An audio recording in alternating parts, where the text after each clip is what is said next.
Good evening, good morning, good afternoon, wherever it is and whatever time it is that you're listening to this show. We appreciate you being a part of our show here on InsideCarolina.com. This is the Coast to Coast. I'm Joey Powell. We're brought to you by Johnny T-Shirt and Congruity. Grateful for everybody who is here, who's tuning in. Incredibly grateful for the two guys that make this show what it is, Sherrell, McMillan, and Sean Moran. Boys, I'm glad that you're here tonight as we record this. We talk a little bit about some recruiting news for Carolina basketball. Talk a little bit about the current roster as well. Just a lot of things happening, even though there's no actual basketball being played. So we'll try to kind of decipher as much as we can for fans and IC subscribers out there. Hey, look, make sure you smash the subscribe button. I don't think I'm allowed to say click subscribe. I think I have to say smash subscribe. I think that's the general nomenclature of online subscription work. So make sure you subscribe to the IC YouTube channel. Leave us some good reviews if you'd like to. That always helps. But most importantly, just keep making us a part of your regular podcast consumption. We work really hard on this show, and we hope that it shows to you, the listener and the viewer. Fellas, this past weekend, North Carolina football hosted Charlotte on the gridiron. But most importantly, what we saw was the beginning of official visit season for North Carolina. Nick Media and Derek Dixon. Sherrell, give me what you got on those two guys making their official stops in Chapel Hill to visit UNC. Yeah. So for those of you who are listening to this on Monday, we're actually probably gonna be writing this while we're doing the podcast. So you'll know when it was written, when the content was written. So we've been able to talk to both of them, and I think for UNC, it was strategic to have them come in this first weekend. I think you can draw conclusions from that, and then from there, they were here for the 20th anniversary of the 2005 team, um, which I saw Sean make a face. It's like, yeah, that was 20 years ago. It's been a while. Um, so they were here during a particularly busy time on campus, and that's always, I think, a good thing for UNC because it kind of shows the breadth of Carolina, from the football team and the game and the atmosphere to basketball practice. It's not fall practice, but it's still a practice that they can have under NCAA rules. To just seeing Roy Williams hanging out, around the corner. Those guys that saw him on TV their entire lives, and they got to meet him. So that was a big deal for him. And I think visits at Carolina, like we always say, they always go well. That's kind of understood. No one, I think outside of maybe like I think Bryce Johnson might have not said it was a great visit back in the day, but we've never been like, hey, how was the visit? And they were like, oh, it was trash. It's always, oh, it was excellent and great.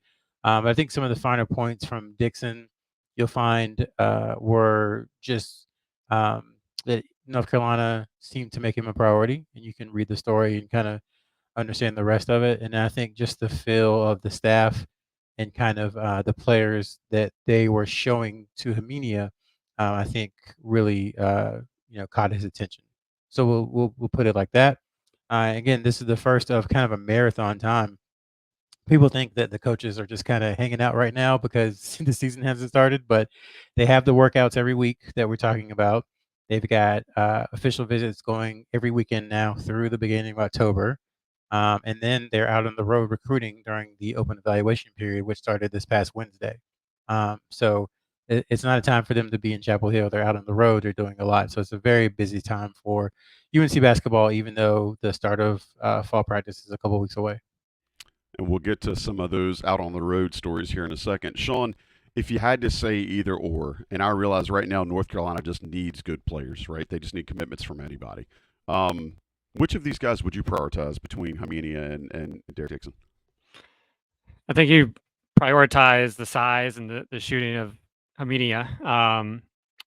But I think at this point in time, you're trying to prioritize anybody. But going back to the last podcast, there's more players in the Dixon role in terms of either ball handlers or combo guard. So I know that was a topic of how do you look at that over the course of the 5 week period. But at the same time, I think Dixon is a guy that if you could land early, he shouldn't scare others off. So it could be a good complementary piece. But at the same time, with Kaminia, looking at the schools that he's visiting between UNC and Duke on the East Coast, and then the strongest schools out on the West Coast where he's from, I think with once again with that size and shooting, that would be something that you can put a lot of pieces around, and at the same time, he's going to be a complementary piece as well. So I think both. It's going to be interesting to see how the rest of the official visits play out. But to Sherrell's point, two very different players, very different areas that they had in town, but two guys that would be good gets to get this ball rolling for the 2025 class. And just to reset vitals in those two guys, Armenia is a 6'8" power forward, just about 210 if you're looking at weights. He's currently got a 95 rating, which is a high 4-star for his class on 24/7 Sports. He's at a Harvard Westlake out in Sean's neighborhood. And then also Derek Dixon, kind of to refresh there, 6'3" combo guard at Gonzaga up in D.C. Sherrell, we also had someone stop by North Carolina this past weekend on an unofficial, and Cole Kluwer, an in-state kid, stopped by. Do you want to give us a little bit of a rehash of how that went down? Yeah, I think that's one of those where he's just right down the street, and Carolina had a game, and they've made it clear to him that he can come basically whenever he wants to, and so he took him up on it. And I think for UNC, he was the first offer in the class of 2026, and the more they can get him on campus, the better. I don't want to say it's a Drake Powell situation as far as ultimately Carolina is the only place he wants to be, but I do think when you're that close, it's hard not to be on campus a lot. Even players who didn't end up going to Carolina, who were that close, still were on campus a whole lot. So I think it's a good thing for UNC. Keep them on campus, keep them close, and eventually they'll try to get him to take an official visit and see if they can, kind of close that one out early. How is his health? Yeah, I think he's getting better. So he's now at Caldwell Academy in Greensboro, and just talking to his coaches and talking to some people around him, he's not. I don't know if he's back to 100%, but he's pretty close. I mean, when he played in July, a lot of people were saying he was closer to 65, 70%. He just wanted to play because they had a chance to win, the 15 EYBL last year, and then win the 16 EYBL this year. They ended up losing in the championship, but it was a chance to do something really pretty special, incredible, and then try to win it in 17th as well. So I think he's much better. It wasn't an injury that was going to get worse by playing more. It just took some time to heal, and the more he gets back into it, the more his back won't stiffen up and he'll be loose and all those things. So I don't think it's an issue anymore. Yeah, I think to Sherrell's point, if they are able to close it out early, obviously you'd prefer a Drake Powell situation versus a Jaron Stevenson situation in terms of hometown kids, especially to get the 2026 class off and running. And then at the same time, you probably don't. A lot of teams are going to be chasing UNC's most recent offer in the 2026 class in terms of Mika Miranen, probably mispronounced the last name, but you can let all the big guys chase him, and then if you can lock up a talented local prospect, once again, then you're able to focus on other matters. But obviously, would love to see something wrapped up in the next few months. And this Joey too. Just remember, this is a nationally really recognized kid who was on the radar very early. This isn't a situation where it's a kind of maybe a kid who's on the fringes of desert or of being a UNC level player. He's a kid who a lot of people want. He does a lot of things well, and he's still growing as a player, and he's tall. So tall shooters, we've talked about it so many times on here. Tall shooters are kind of the unicorn now that everybody's looking for. And not only does he have that, but he can be a really good defender, I think, as well in time, especially with weak side blocks and chase down blocks and those things. So just remember, this isn't just a regular player. This is a national level player who just happens to be in Carolina's backyard. I'm going to go ahead and throw it out there because it's going to come up at some point. But if you want to think who's the last guy that kind of fit this profile that was in North Carolina's backyard that UNC offered him, fans kind of clutched pearls about it. I think he turned out pretty good. Remember a guy named Luke May? Everybody felt like, oh, it's just a local kid. He's kind of an after-the-fact situation. Just going to not saying that's the same here, but there's some commonalities between both of those stories. Sherrell, I want to get you to go backwards a little bit because there were some other out of office visits that Hubert Davis and his staff were doing this past week. Specifically, went to see Koa Pete, went to see Isaiah Dennis, and actually did an in home with the staff with Caleb Wilson. Tell me about that. Yeah, that's part of the fall evaluation period, which starts the first Wednesday of September each year. Basically, what happens is teams and coaches go from the end of July with the NCAA academies. This year they were in Rock Hill or Peach Jam. They go from that time until September without really being able to see anybody off campus. So it's about 6 or 7 weeks. And I know people are like, well, what can change in 6 or 7 weeks? Well, a lot, especially with guys taking visits in August and trimming lists and going from 12 to 5 and 20 to 8 and all that good stuff. So it's a chance for them to get out and see some of the players that they haven't seen in a while. But it's also a really good chance to go ahead and scout and get ready for the class that's coming up. So UNC, and I'm sure we'll talk about it in the very distant future, but the class of 2027 in state is really strong. And this is when the seeds for that class and what UNC is trying to do will be sowed. So they'll at some point go out and to the schools in North Carolina, talk to those players, and really around the country. That's kind of what this time is for. It's a lot of open gyms, a lot of seeing guys at 6 a.m. at workouts at their schools, and then also for in-home visits too. So to your point, they had one with Caleb Wilson. That is a recruitment that we have felt UNC wasn't out for, but they were being handed their hat, and I think that has changed it a little bit. And that kind of brings me to a larger point, and I'm going down a different direction, but um, intel and information with this class, this is a point of frustration with a lot of people, with us who work in the information business, and with people who rely on that information to kind of have an accurate picture of what's going on. It's really hard because it sounds cliche to say stuff is changing all the time, but it really, really honestly is. And I think the pay for play aspect of this, the money aspect, has changed everything completely because you can be a great recruiter and you can do all the things that you're supposed to do and talk to parents and go on in-home visits and bring kids on unofficial visits and official visits and just have a plan and have marketing materials and just do everything and recruit what you're supposed to do, and then a school can come in and say, well, we'll pay you one more dollar than Carolina. And for some people that's enough and they'll go to that school.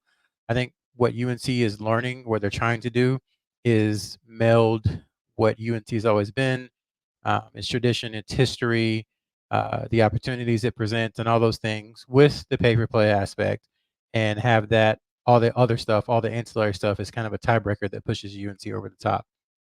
We'll see if it works. It hasn't been great, I would say, the last few months with getting commitments and some kids that they've lost, but you don't need to get 20 commits in a class. You need to get 2 or 3, and they still have an opportunity to get 2 or 3. So that was my long-winded way of saying they are out on the road, seeing people, and they'll continue to do so, really for the next month or so before the season starts going.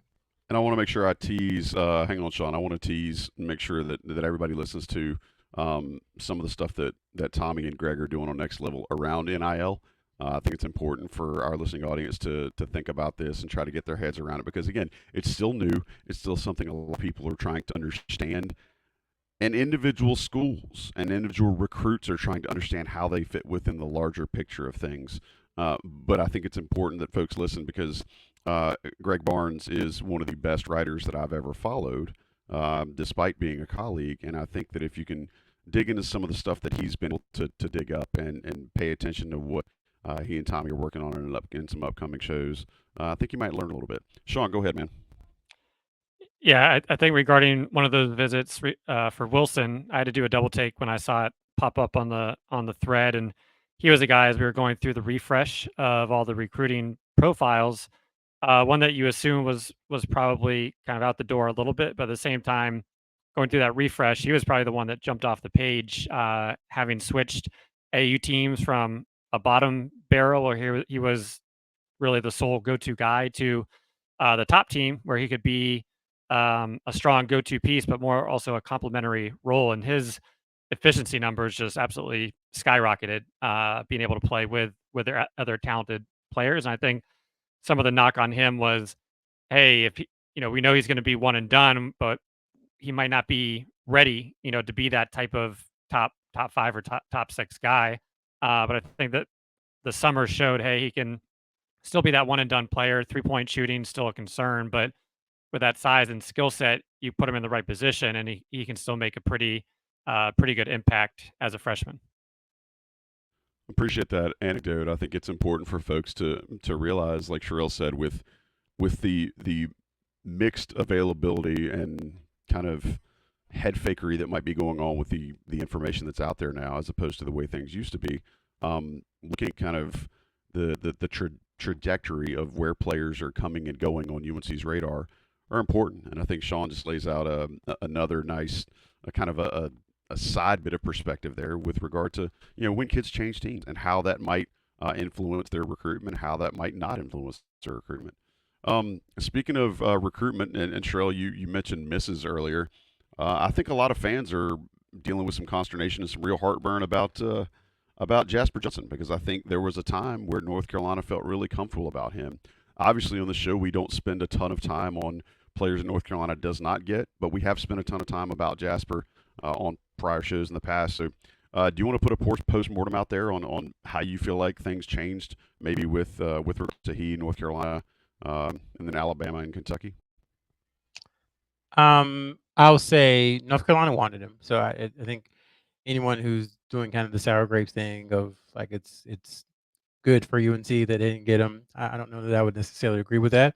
I think everything we heard and saw was that Hubert Davis really liked Johnson. We know Hubert has talked about, you know, he hasn't said the word bucket getter. Maybe he says it to his kids, but he hasn't said it in public. But he likes guys who can score. Like that's something that he's fond of. He likes guys who can fill it up, and that is Jasper's, kind of superpower. That's his strength, in that he can kind of go microwave. He might go 2 of 14 at some point, but he'll hit the next 7 and he'll have 21 points and it'll just kind of be like a blitz, like what happened. So that's what I think he'll do at Kentucky next year.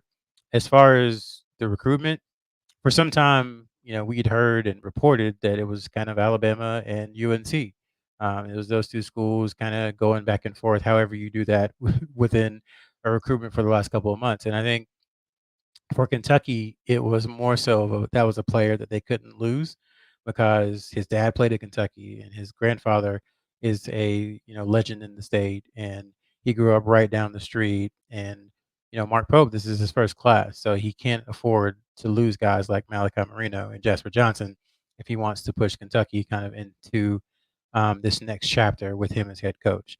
So for Kentucky, I think they were incentivized to do whatever it takes to make sure that he ended up in Lexington, and they ended up doing that. And for UNC, it's a player that they wanted, like I said before, but they do have other offers out, and there are comparable players who I think will probably have equal to or greater impact on um, the school that they choose to go to, if it is UNC, over the course of the next few years. Because I do wonder about Johnson and his one and done aspirations and those kind of things. So it's kind of like 1 or 2 years for player Y or 4 years of player X is kind of that math that you're doing. But I think Kentucky just was incentivized to get it done, and they got it done.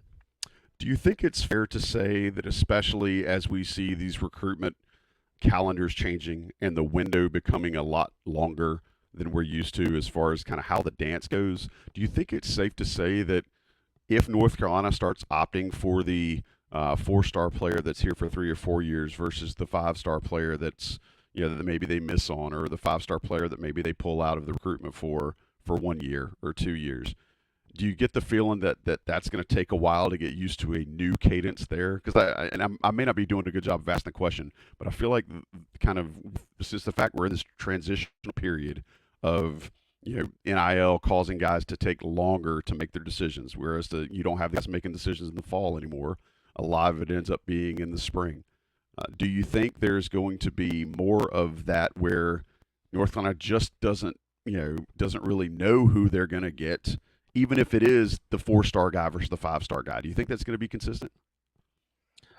If Hubert Davis continues to operate the way he's operated his first 3 years as head coach, then yes, because the way he's kind of gone about things, he doesn't like to wait. He likes to get his classes, be done, and move on to the next thing.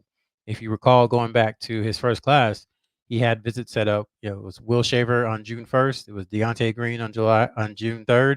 And he told Will Shaver, if you commit first, we won't recruit Deontay anymore. He told Deontay, if you commit first, we won't recruit Will Shaver anymore. Will Shaver committed. They didn't recruit Deontay anymore. He ended up at Florida State. They did that with Seth Trimble and the fellow at Arizona. His name escapes me. Jalen Bradley. Same thing. Jaden Bradley, same thing. Um, uh, Tyler Nickel and Cam Whitmore, even though that wasn't quite equal, but it was the same idea. So as long as he's doing that, then I think you run the risk, or if you want to call it a risk, of taking the lower ranked guy because you're trying to get your class done and move on.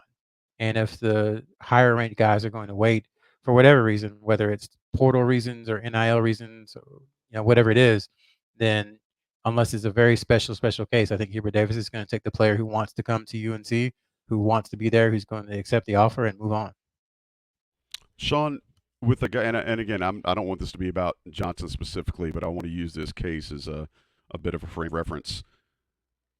Are there other players that North Carolina has on the radar that, while they may not be someone that UNC has had as long of a relationship with, are there players that UNC can replace or find the same skill set that they may have had in Johnson? Are there players that UNC can find that are comparable? Because I think Sherrell alluded to it a second ago with regard to one and done kid versus a 3 or 4 star kid. Do you see that as something that UNC can probably still pull off, and and the delta not be as great?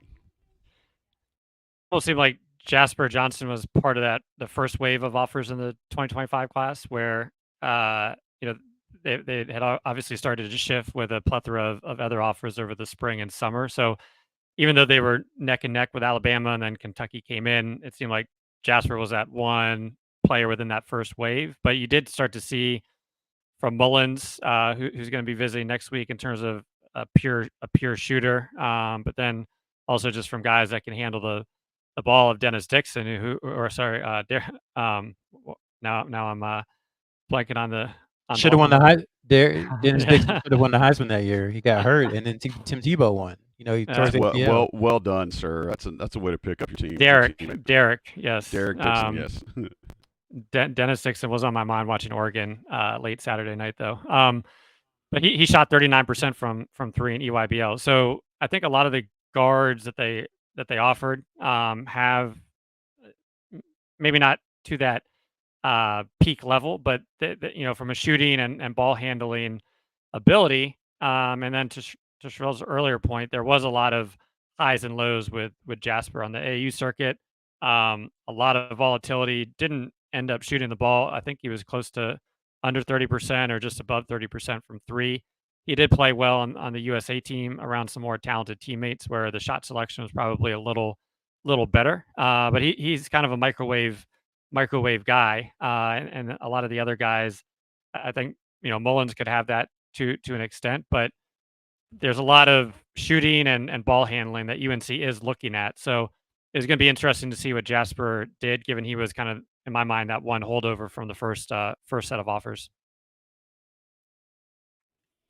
And I think, again, as this stuff changes, and as Sherrell referenced earlier in the show, this is kind of peak visit season, so things are fluid, right? I know we've made that one of our favorite vocabulary terms on the show, but I think things are going to be fluid as these players make their visits. Some of them, whittle lists down. Some of them decide where they do or don't want to continue visiting.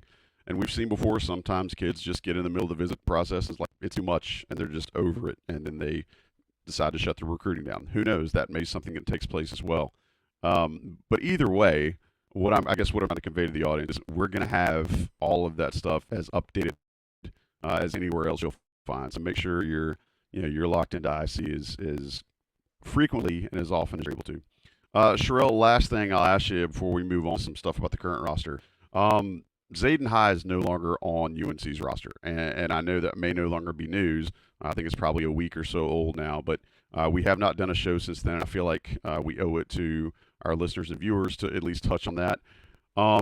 There's some things out there that we do know, and the release that UNC made was kind of. I think there was more probably in what it didn't say versus what it did say. But if you want to kind of reset that based on things that are concrete, and things that you're able to ascertain about Jae'Lyn High and UNC and what may happen down the road. Yeah, the main thing is just that he's not enrolled at UNC. The UNC release actually didn't even say he wasn't on the team. It just said he's not enrolled at UNC at the moment. So I think we have to just take that at face value and kind of move forward. I'm sure that there could be a path back to UNC for him. I don't know that, but I do know in situations where a player just kind of suddenly leaves or isn't enrolled or whatever it may be, those just typically don't work out with a reconciliation in the past. And I think UNC's had several of those over the last few years. Whatever the issue was, the player left and then just didn't make it back. So, I mean, I guess it's possible. I don't know that, and we'll just have to see what happens moving forward. I think the UNC staff, I think you start to piece together what they were doing from a recruiting standpoint. And you can see that maybe they had an inkling that this could happen because they kept looking for an additional body in the post. And I think a lot of questions were, well, you've got 4 or 5 guys already. Why do you need another one? I think we have the answer to that in Ty Claude. He comes in and kind of will be able to give you, I think, some of the same things that Jae'Lyn High potentially did, and so you kind of move forward. And I think that's really it with that. I just have to be very careful around that because just don't want to put anything out there that isn't No. 100% concrete. So it's just that he's not enrolled at UNC, and we had to take that at face value. Yeah, but you gave me the quote I was looking for in that you said these things, typically historically, do not resolve themselves in a way that involves the player coming back to UNC. There are exceptions, and we're certainly not saying anything definitive. But I do think if you look back at how this has happened in the past, I think you might be able to learn some things. Something I learned this past weekend was that the throwback UNC football jerseys that I have one of, and I've mentioned multiple times on the show, are quite popular. Because if I saw one of them at Kenan Stadium this past weekend, I saw a blue million. And I'm fairly certain those came from Johnny T-shirt. Johnny T-shirt is the haberdasher of choice for this specific basketball and recruiting show, at least. We love them so much. We love what Mary Beth and her team over there are able to do for us. And they've been longtime supporters of this show, but Inside Carolina in general. And I can tell you guys out there are supporting them as well. I know there were some folks that came by Inside Carolina Live on Saturday and actually saw some people walking around the Bulls lot holding Johnny T-shirt bags. So we appreciate you guys going by to visit them. I know you're satisfied with what you picked up and the customer service you received from those folks. If you weren't able to get there in person, or maybe you weren't in town this past weekend, hey, hit up johnnytshirt.com. You won't be angry that you did. You'll be very, very thrilled with their selection, their prices, and the fact that they can get it to you so incredibly quickly, regardless of where your address may be. Johnny T-shirt, we appreciate them. Premium subscribers know they get an extra 10% off the top of those already amazing prices. Go see them. They'll be grateful you did, and I'm grateful that you're going to see them as well. Take a quick break here on the video stream. Well, no, we won't take a break on the video stream. We'll take a break on the audio stream for some national guys to drop some ads in here. We'll be right back. For those of you sticking around, you won't see a break. You'll just see us be here. This is the Coast to Coast podcast here on InsideCarolina.com. Guys. Sherrell, Sean, appreciate you being here. I'm Joey Powell. This is the Inside Carolina's Coast to Coast podcast, talking a little UNC recruiting and basketball. We've gotten through the recruiting stuff for this week. Why don't we talk a little bit about some things that I think most folks can start looking forward to, because once it becomes football season, people are getting back on campus. They start thinking about the actual team that UNC is going to field this coming fall for the 24-25 season. And what we're going to do over the next couple of shows is try to go back and do some player previews of the current roster so that you, our listeners, can get used to what you can expect from certain players, what you think they may have worked on in the offseason, how you think they may fit together with this roster, all sorts of stuff. We're going to have a veritable smorgasbord for you. And we're going to start tonight talking about who else a guy that's probably a captain. I don't know if UNC names captains or not, but he should be a captain. Guard, All-American, Mr. Do Everything, RJ Davis. Sean, we've talked a little bit about in past episodes about what RJ can do to be better. I want you to tell the audience what RJ Davis is going to be doing this coming season, specifically with some new guys on the roster. A little bit of a change in post depth because for first time, since the Nixon administration, Armando Bacot will not be suiting up and playing in the paint. And so RJ's going to have to probably do things a little bit different than he has in the past. I'm going to ask you, what do you expect that to look like for this coming season for good old RJ? Great question. I think last year I probably felt more confident in my answer around this, even though there's probably more question marks with him potentially playing off the ball, or would he play on the ball? How would he fit with Elliot Cadeau, etc. So he went from 16 points per game to 20 points per, 21 points per game. Efficiency increased, 3-point shooting increased. So overall, from top to bottom, everything he did was a step up from the prior year. And I think no secret part of that was playing off the ball. And I do think Elliot playing that lead guard role was able to free him up and help him focus on what he does best, and that's put the ball in the basket. He obviously worked extremely hard in the offseason to improve his shooting, improve his ability to create for himself, but also hit shots in the paint, hit tough step backs, et cetera, and be a lot more consistent from the 3-point line. So going into next year where you're losing so much from Armando just to that elder consistency between Ingram and Ryan, I could see the points per game going up to 22, probably 23 max, but at the same time seeing some of that efficiency decrease, especially early on when you're trying to figure out what is Cade Tyson going to bring. How is RJ going to play with Ian Jackson, who is going to be putting up a lot of points, but also wants the ball in his hand, and then Drake coming off the bench. At the same time, no consistent bigs to double off of and get open looks. So I could see, once again, I think the points per game, probably earlier on, I'd say, hey, what he did last year was probably the ceiling in terms of that. But I think last year often referred to it as a Marcus Howard light season, and Marcus Howard continued to see his points per game increase. And I don't think it's going to be at that 25, 26 level, but I think RJ is going to have to increase his scoring a little bit, especially early on where everybody's trying to feel each other out and feel out what everybody can actually do on the court in real live situations. Sherrell, I'm going to ask you about RJ. What does a different role for RJ Davis look like? Right, I think Sean just laid out the fact that maybe his volume goes up at least early on, and he is going to have to take a little more, if you can imagine that, take a little more things on his shoulders to try to ease the new faces into the roster and kind of test out the chemistry, or at least work with it until the chemistry becomes much more fluid. What do you think it looks like to see RJ Davis doing different things next season? For me, honestly, I think if Elliot Cadeau takes the step that we are anticipating him taking, and I think I want to see RJ Davis's assist rate continue to go up. It has gone up. It went up last year from, his junior season, and it was at 20.0 last year. It was 19.6 his sophomore year when he was kind of the true point guard. But I think Elliot Cadeau's ability to knock down open shots, because he's going to get a lot of open shots until he proves that he can knock them down. So it's kind of like, if he can do that, that is another player that RJ Davis, when he is driving, when he's coming off pick and roll, that he can look for. Additionally, I think he hasn't played with two finishers or guys we think are going to be finishers like Drake Powell and Ian Jackson.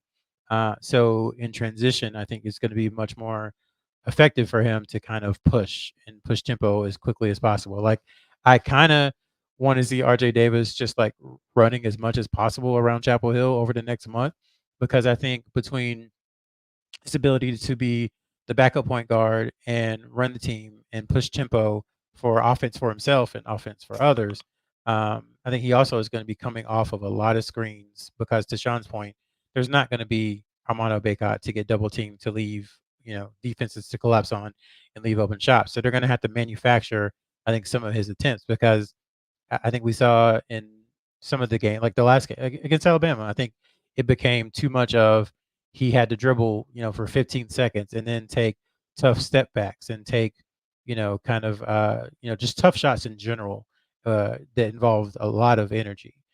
So I think they're going to have to manufacture stuff. I think they're going to do that through screening, through angles, calling plays for him. So I think that'll look a little bit different. I don't think it'll be. He's still going to be on the ball a lot. Don't get me wrong. For I sure. think it might be less on the ball for him when he's at the 2 guard, and when he is on the ball, I think his assist rate will go up just because he's going to have really good finishers, around, and then K Tyson as well. Kind of probably sitting over there in the corner wide open. I think that's the beautiful potential for North Carolina is as folks continue to try to pressure RJ and push out, and if Elliot Cadeau is able to develop a serious perimeter threat, as folks have to expend more energy higher on the floor, that will absolutely leave corner threes open. That'll leave other places closer to the baseline open for UNC. It's just a matter of can they knock down shots. And so thinking about guys that are sometimes on the wing, Sean, I'm sorry, go ahead.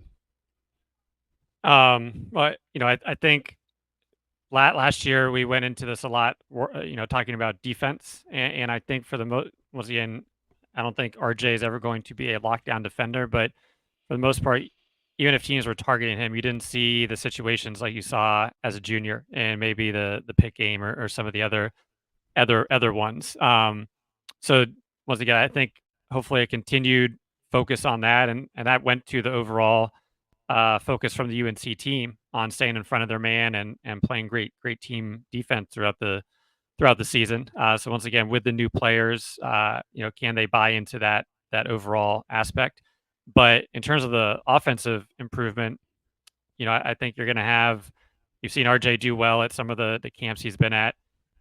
The big question for the next level, whether it's NBA, G League, overseas, whatever it may be, is how's he going to play against length? And I think we did see struggles against UVA, against obviously Alabama in the last game, and second game of the season playing at Kansas. Who you're going to see again is Rylan Griffin. So you can be sure Bill Self is putting Griffin on RJ Davis to start the season. So how does he work and play against length, which to me will be the most interesting thing, just to see if there's any new wrinkles he's put into his game, because there were so many that he had added going into last year.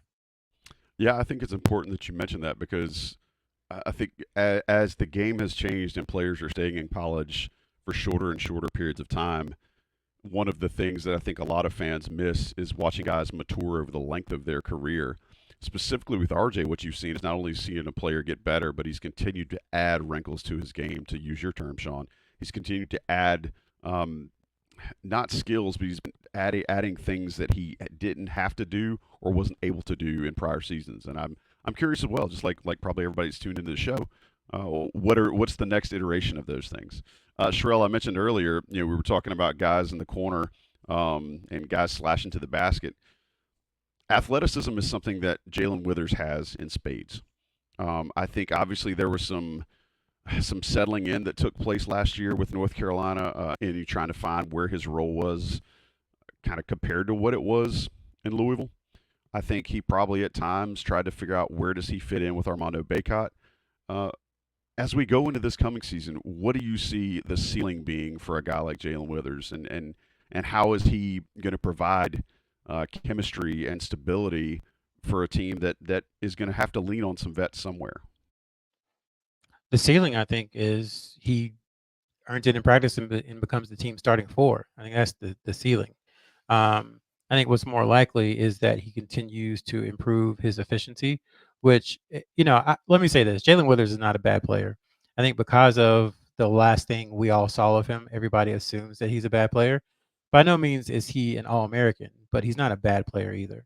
I think he last year was really efficient for UNC, especially towards the end of the year. He really came on, I would say, maybe mid-February, I guess, Yeah. and played just really smart, for the most part, solid basketball, which Well, is.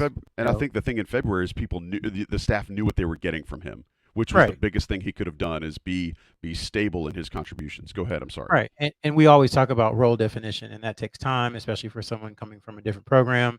No offense to the current Louisville program, but the Louisville program he was a part of, it took a while to really get that off of him, so to speak, some of those bad habits, some of those lazy habits, and he did it towards the end of the year. So, I, what I see for him is a player that can give you 15 really strong minutes. I think once you start getting above that, there are some tendencies that he has that maybe he can weed out that can make him not as effective as a player. Without hitting really any three, I think he hit 4 threes all of last season. Without being a threat from three, he became a really good rebounder for UNC. Percentage wise, I believe he's their second best. A really good offensive rebounder for UNC. Surprisingly, I guess, I don't know why, but a really good free throw shooter for UNC. Blocked a lot of shots. So a really strong utility athlete. And that is something that UNC is going to need, especially when you have players like Cadeau and Davis who can break down defenses. You need someone who can finish some of that. So between Withers and Powell and Jackson, they have three, I would say, pretty quality, or we expect to be three quality finishers. For Withers, I think that is the ceiling is starting four. I think the floor for him is kind of what his role was last year, which is reserve energy guy off the bench who's going to rebound, defend, and kind of clean up and finish in transition. I think for him, he just has to realize that handling the ball and kind of putting the ball on the floor are not his strong suits. I think not every time that happened, it was a negative for UNC. But I think the more he doesn't do that and plays to his strengths, the better it'll be for UNC. Sean, we have talked ad nauseum already about North Carolina's need to fill the role that Armando Bacot had on the glass. And we've kind of hypothesized that there will be different folks that contribute to getting those rebounds. The rebounds may come from different places on the floor. But I think this is probably the place that Jae'Lyn Withers stands to make the biggest leap in his ownership of a place on the roster. I think the thing that I'm curious about, and this is where I'd love to hear your thoughts and how you think this might play out, is with Elliot Cadeau's development, assuming that his shot has improved the way that we think that it is, having a guy like that and having more athleticism on the floor in general, do you think that his offensive production, his being Jae'Lyn Withers, do you think his offensive point production can go up just by being a guy that's around the rim or just by being a guy that's able to slash or get free around the bucket with his athleticism? Do you think his offensive production can go up kind of by default of the growth of some other players on the team? Yeah, I mean, you look at it as just from a points per game perspective, and you saw 2 points or 4 points, and you say, hey, he played pretty well in some of those later games. So I think from a strength perspective, when he's cutting off ball, when he's making himself available, what we were seeing with him inside of the paint was, to Sherrell's point, he had figured out what was needed of him, and he was doing that very well. I think maybe some of the concern is, hey, you're staying around another year, you're seeing a lot of departure. Maybe you want to get back to some of that role you had in Louisville. But I think the more that he can stay in terms of what he was doing last year and just doing it even more of it, I think to your point, that could see him get another easy cut to the basket, or at the same time, offensive rebounding is going to be, in my opinion, a huge struggle, just given the loss of Armando, and that's a role playing against Duke, and in one of the last regular season games, he had 4 offensive rebounds. So I think he is the guy that can slash and cut. Uh, you know, I, when you looked at him coming from Louisville and you saw his form from three, obviously you're not saying a pure shooter, but I think anybody had to be surprised by what he did do at Louisville, especially from the corners and from the wing at times, to what transpired from 3, 4 for 20 throughout the season. So I do think over the offseason, I don't think you're going to expect to see a volume shooter or that 45% shooter from Louisville. But once again, if you can have defenders not just completely playing off of him or daring to shoot, I think that will open it up for everybody else and will open it up for him a little bit more. But if he can focus on cutting hard to the basket, offensive rebounding, and just being that utility guy, I think there's a lot of playing time, especially since he was getting in that 11 to 14 minutes per game towards the end when everything really counted last year. Yeah, and I was just looking at the stats. Like his last 7 games in double figures for all of them. Rebound totals were 8, 7, 4, 6, 10, 4, 4. And again, that's in very limited minutes. The most he But played against was against you take Wagner. that and you take Yeah, all of that and run. right, exactly. So it's just a matter for him of the UNC staff really saying, "This is your role. This is what we need from you. Can you go do this thing?" Um, and aside from that, too, I would say also on the defensive end, he's a really good weak side defender as well, especially with shot blocking, and that's something that Armando Bacot became really good at. So it's up to him and Jalen Washington and Van Allen Lubin to replace some of that. But I think he can be a really solid piece for UNC either as a starter at the 4, I don't think that's far-fetched, or in a kind of similar role as a reserve that he had last year. I'm not going to ask it now, but I'm prepping you guys later. By the time we get through most of the roster, specifically in the post, I'm going to ask both of y'all. So this is your homework, is to go ahead and start working on your essays. I'm going to ask both of you, does North Carolina, between the combination of Withers, Washington, Claude, and Lubin, does North Carolina have enough dudes in the paint to be able to overcome one giant loss in Armando Bacot? All right. Guys, I'm going to take 1 penny from each of you and do our 2 cents, brought to you by Congruity. Folks that are new to the show, hey, where have you been? But more importantly, Congruity HR is a great supporter of North Carolina content here on IC and Inside Carolina. We appreciate what they do. Congruity is a company that is incredibly local, like hyper local, but has a national brand, has national recognition, has national cachet because of the types of clients that they've been able to pull in because they treat them like local folks. I want you to email matt@congruityhr.com. Reach out to Matt directly. Matt is going to hook you up with just a real clean, concise assessment of what your smaller, medium-sized business may need help with. And then they'll tell you, hey, I can help you, or no, Congruity can't help you. Either way, it's free, costs you nothing but a couple of minutes of your time. And I think if you're a small or medium-sized business owner or manager, you probably see that as a worthwhile investment, right? Reach out to Matt, let him take care of you, let him and Congruity show you how they might be able to save you some time, energy, and resources so that you can help grow your company's top or bottom line.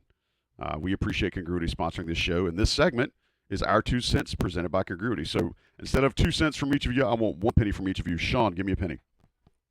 1 penny. Well, first of all, excited to do the player analysis. That just means the season's getting closer, which I think is exciting at this point in time. But going back to what we started the show with in terms of the official visits and being on campus, obviously the 2025, coming off such a great 2024 class, the 2025 has been the struggle. But I think getting them, into Chapel Hill, watching the team, playing on Saturday mornings, especially, some of the freshmen, I think hopefully we'll start to change things around. I would love for the games to begin and Ian Jackson's that 5-star freshman that everybody's talking about paired with RJ Davis. But I think for now, it is exciting that people are being in Chapel Hill and getting to see everybody in person, and hopefully that can turn some of these fortunes around over the next 4 to 5 weeks.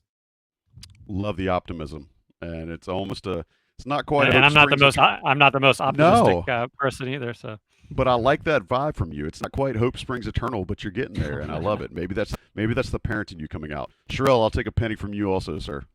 Well, I'm just going to throw a thunderstorm over what Sean said. There's only one 5-star freshman who's going to be discussed, so prepare yourselves now. There's only one. There are no other 5-star freshmen. There's just one. So just get ready. He doesn't reside in Chapel Hill. Yeah, I'm just get ready for that. Prepare yourselves. Do whatever you need to do because that's coming. I would say the 1 penny for me is just the next time we talk, there'll be 2 more official visits completed. 2 players who I think UNC would love to have. Obviously, that's why they're having them in on visits. But Braylon Mullins, who is a 6'5", I would call him shooting guard / wing shooter from Indiana. Really good player, just fiery. I like him a lot. And then the big one, the next week, September 20th, is AJ DeBansta is scheduled to be in Chapel Hill. We talked about it before, the first number 1 player to visit UNC in some time. So I'm sure they will roll the red carpet out for him. And that's, we always say if Carolina gets someone on campus, they have a shot. So If he arrives as scheduled, then you have to give them a chance with it. So looking forward to those over the next couple of weeks, and then by the time we talk again, I think practice will be about to start. Time is a thief. Well, either way, we will be here to be the insurance after time has burgled your houses and your lives. Sherrell, Sean, I appreciate you guys so much. I love the energy and the info that you bring to the show, and I think our subscribers do as well. Shout out to everybody who's tuned into the show. We appreciate you incorporating us. And I know I say we appreciate you a lot, but damn it, I'm serious. Like, we don't do this show to dead air. We do the show because we know a lot of you guys come to expect things from us. So if you like what you're hearing, make sure you're giving us thumbs up or good comments on the message boards, or shoot, email ben@insidecarolina.com if you think we can improve some things. I'm always down to get better. I know Joel and Sean are as well. But thanks for listening. Thanks for being a part of the show.